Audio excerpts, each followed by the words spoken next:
What is going on, you guys? Welcome back to the channel. Does that get old? I mean, I don't think it gets old, but guys, we just got the car smogged like 30 minutes ago. Past flying colors. The guy was pretty shocked to see how clean it was under the bay. And you know, that's like the thing with me. Like, if I'm gonna redo the whole engine bay, I'm gonna make it look really nice. The guy was surprised himself, and it passed smog flying colors. So now the car is ready for transfer when I sell this car. But before we sell this car, it's finally time to get down with the fun stuff. I'm gonna give you guys one more look under the hood real quick. I mean, you guys are gonna see the under hood of this car in the next videos coming up, and check it out. Bone diggity stock. Everything from the intake arm, the emission controls, vacuum lines, the intake arm to the front here. I got a coolant reservoir out of a Gatorade bottle because I didn't find one of these around the garage, and I couldn't find one in the junkyard. So this will do for now. I drove it around for about 20 miles round circle. I went to different places as well, and that seems to be running cherry. The fan is on and the car is not overheating. That is freaking awesome. But one thing I got to figure out is if this is playing an illusion with me. It looks like it's towing out all crazy, but I'm probably going to take this car to alignment when everything's all said and done. And no, these aren't the wheels that are going to be going on the car. You guys saw the video where I put the steelies on the car, and then 2 of the tires became flat the next morning. I think what I'm going to do is I might try to find some 15s for that, get some better newer tires for it, so I'm not leaving y'all stranded, whoever buys a car with these 2004 tires. So those are just temporary for now because those were flat. I need the car to drive around, but I am going to try to find some wheels for this car. This video is not going to be a wrenching type of video, guys. If you guys also saw the last video, I mentioned that I have a doctor's appointment in 2 days, Friday, and I'm not going to do any crazy heavy load, any heavy wrenching, crawling underneath the car until I get myself situated. But in this video, I'm probably going to keep it short. I am going to reveal the stuff that I purchased for this car. And the stuff that we bought for this car has been sitting right here for a very long time. So I'm going to grab all this stuff, bring it out to my table. Alright guys, so I'm going to start with the main course of this meal. This guy right here, nothing will function without it. So let's get down to it. Now, I know I get a lot of people asking me about what can they do to make their single cam faster. And to tell you the truth, I'm not a single cam person. I don't really feel like I want to waste my time trying to build a single cam. You know what I mean? No offense to anybody. So I thought this was a great idea to go ahead and just build a single cam for fun on the channel, super budgeted, and we'll talk more about it when we get to the actual installation of all the stuff. Obviously, you guys see here we have a turbo for a single cam. This was supposed to be a smaller one. I'm not sure why they gave me this one, but I was looking for a 48 trim, and this is a 50 trim from eBay. 63 housing. It's got the 50 AR compressor housing. It's got a lot of oil on it. I don't know why. It's got a 2.5 outlet, and I have the matching flange for it right here. And when it comes to budgeting, it really comes down to what you're capable of doing or what you can do yourself at home versus what you have to buy. Now, this is going to be super budgeted, and I'll explain again in the video of installation, because I'm going to be doing a lot of this stuff myself. This flange looks different than the one in the picture, which is weird, but hopefully this is flat enough and it seems to be the right one. So I bought a turbo. This guy was like $100, and again, I'll talk more about this in the final video to kind of show you how much it cost me to turbo the single cam, keeping it super budgeted to gain a little bit more power. And when people ask me about how to make your single cam faster, I really think the bolt-on stuff doesn't really give you that much more power unless you really, you know, put it on a dyno and stuff like that. But the quickest way would be probably nitrous, but the fun way is to turbo it. I think turbo's fun. Do you guys think turbo's fun? Let me know. Comment down below. The flange itself was about $8, right?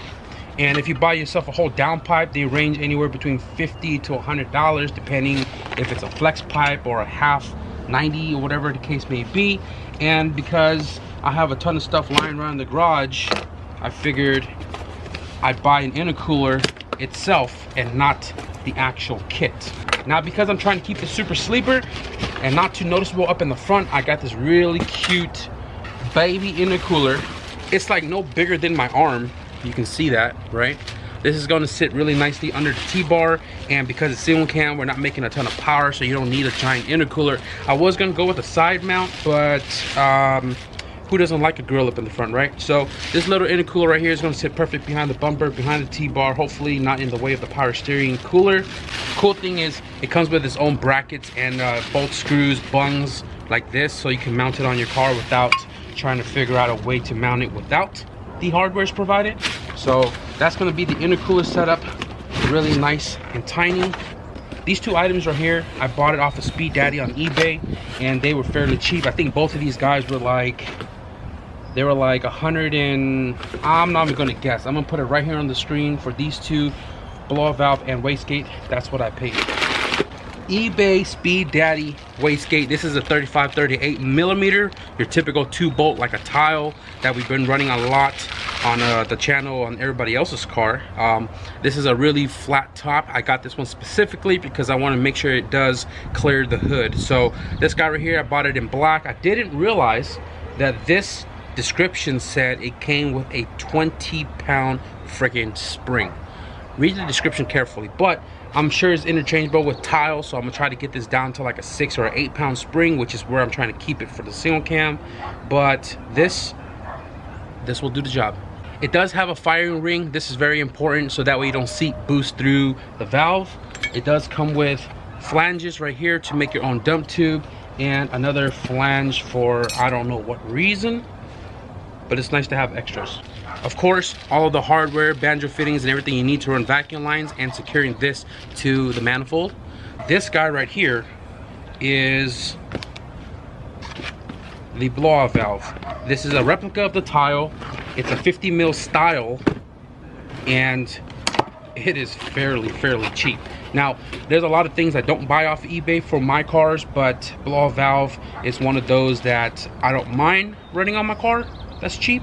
Comes with the flange for the charge pipe. Comes with all the banjo fittings for the vacuum line. It has the O-ring right here that goes between the blow-off valve and the flange.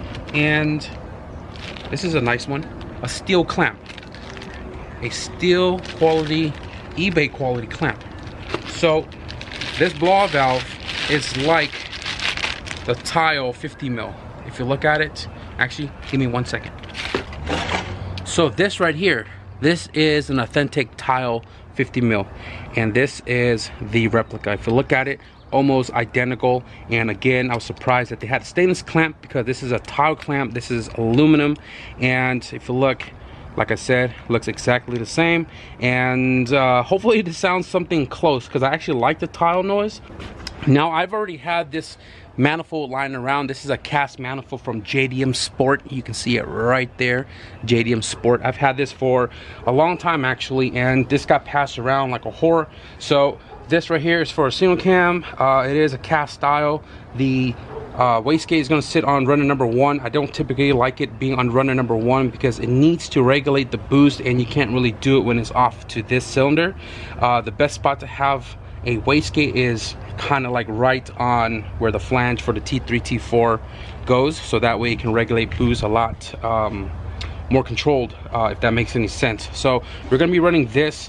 All the pipings for the intercooler and stuff I have sitting in that white box right there at the bottom, so I didn't buy any of those. We'll talk more about all of this when we get the car all done, so that way we can calculate everything that went into this car to get it turboed for a single cam, which in theory applies the same to like B series, H series, K series. I mean, K series is going to be a lot more expensive, but yeah, that's going to happen soon, guys. We're definitely going to install all of that soon into this car. Again, taking a look at the engine bay here, you see how it's all original looking, all stock looking. So in between the time this car has been sitting since the last update of this car, I've been thinking to myself what I actually wanted to do. I mean, I knew what I was going to do. I was going to turbo it, but how did I want this to be presented when it was done? The more I thought about it, the more I did research, the more I seen some, you know, builds online. I think what I'm gonna do is I'm gonna try to keep it in this formation.